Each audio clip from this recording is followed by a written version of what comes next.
Assalamualaikum warahmatullahi wabarakatuh. Perkenalkan, nama saya Kusnul Hasana dari UPTD SDN 2 Karangsong. Saya ingin menjelaskan mengenai topik 2, yaitu kurikulum merdeka. Pada pembahasan kali ini, kita akan mempelajari mengenai apa itu kurikulum. Kurikulum adalah rencana dan pengaturan mengenai bahan pembelajaran yang diajukan sebagai pedoman dalam aktivitas belajar mengajar.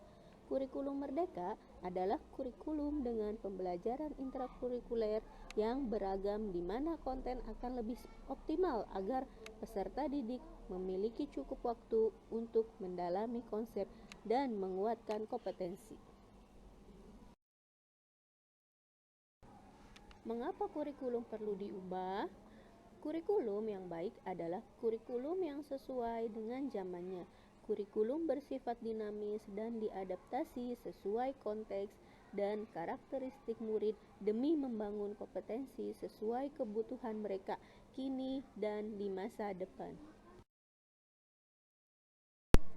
Adaptasi kurikulum.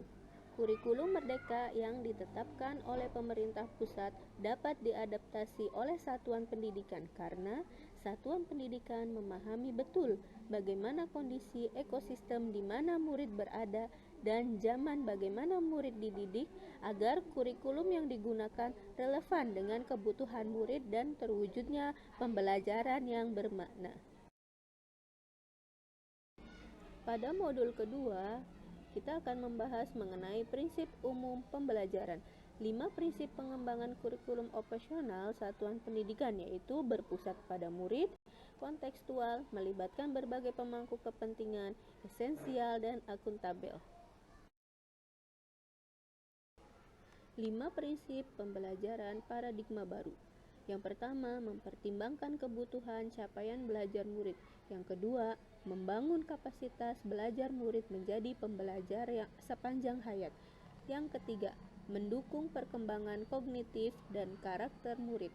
Yang keempat, menyesuaikan konteks kehidupan. Dan yang kelima, mengarah pada masa depan yang berkelanjutan. Capaian pembelajaran. Capaian pembelajaran atau CP merupakan kompetensi dan karakter yang ingin dicapai setelah menyelesaikan pembelajaran dalam kurun waktu tertentu. CP fokus memuat 2 hal utama, yaitu kompetensi inti dan konten esensial, serta dirancang berdasarkan fase bukan per tahun. Struktur pembelajaran dengan paradigma baru. Yang pertama, intrakurikuler, yang kedua ekstrakurikuler, dan yang ketiga program penguatan profil pelajar Pancasila.